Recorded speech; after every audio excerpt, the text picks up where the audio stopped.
যেসব কারণে ৩ মাস পেছাতে পারে এসএসসি পরীক্ষা? এই প্রশ্ন এখন লাখো শিক্ষার্থী, অভিভাবক আর শিক্ষকের মনে ঘুরপাক খাচ্ছে।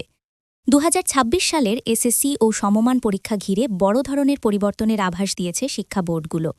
সাধারণত প্রতি বছর ফেব্রুয়ারির শুরুতেই এই পাবলিক পরীক্ষা শুরু হলেও আগামী বছর সেই ধারাবাহিকতা বজায় রাখা যে সম্ভব নয় তা প্রায় নিশ্চিত বলেই মনে করছেন সংশ্লিষ্টরা।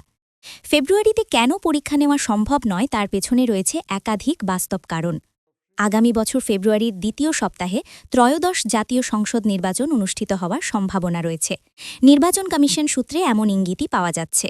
আর আমাদের দেশের বাস্তবতায় এই নির্বাচন মানেই দেশের অধিকাংশ শিক্ষা প্রতিষ্ঠান ভোটকেন্দ্র। শিক্ষক, কর্মকর্তা, কর্মচারীরা সবাই নির্বাচনী দায়িত্বে নিয়োজিত থাকেন। ফলে ওই সময় পরীক্ষা কেন্দ্র পরিচালনা করা কিংবা সুষ্ঠুভাবে এসএসসি পরীক্ষা আয়োজন করা কার্যত অসম্ভব হয়ে পড়ে। নির্বাচনের ধকল কাটতে না কাটতেই সামনে চলে আসে আরেকটি বড় সময়, পবিত্র রমজান মাস। ২০২৬ সালে রমজানের পর মার্চের শেষ দিকে পালিত হবে পবিত্র ঈদ উল ফিতর। রোজার সময় শিক্ষার্থী, শিক্ষক ও পরীক্ষা সংশ্লিষ্ট সবার ওপর বাড়তি চাপ পড়ে। এর সঙ্গে যুক্ত হয় দীর্ঘ ঈদের ছুটি। শিক্ষা বোর্ডগুলোর মতে এই সময়ের মধ্যে পাবলিক পরীক্ষার মতো বড় আয়োজন বাস্তবসম্মত নয়। সবকিছু মিলিয়ে তাই ফেব্রুয়ারি নয়, মার্চও নয়, এসএসসি পরীক্ষা পিছিয়ে যাওয়ার সম্ভাবনা তৈরি হয়েছে অন্তত ৩ মাস। বিষয়টি নিশ্চিত করে আন্তঃশিক্ষা বোর্ড সমন্বয় কমিটির পরীক্ষা নিয়ন্ত্রক অধ্যাপক এস কামাল উদ্দিন হায়দার জানিয়েছেন, ফেব্রুয়ারিতে পরীক্ষা নেওয়ার কোনো সুযোগ এবার দৃষ্টত নাই।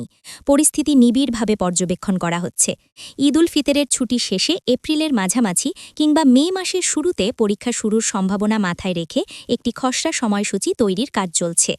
সবশেষে বলা যায়, জাতীয় নির্বাচন, রমজান ও ঈদ এই ৩ বাস্তবতার সমন্বয়ে ২০২৬ সালের এসএসসি পরীক্ষা নির্ধারিত সময় থেকে ৩ মাস পিছিয়ে যাওয়ার পথে। এখন শিক্ষার্থী ও অভিভাবকদের চোখ শিক্ষা বোর্ডের চূড়ান্ত ঘোষণার দিকে।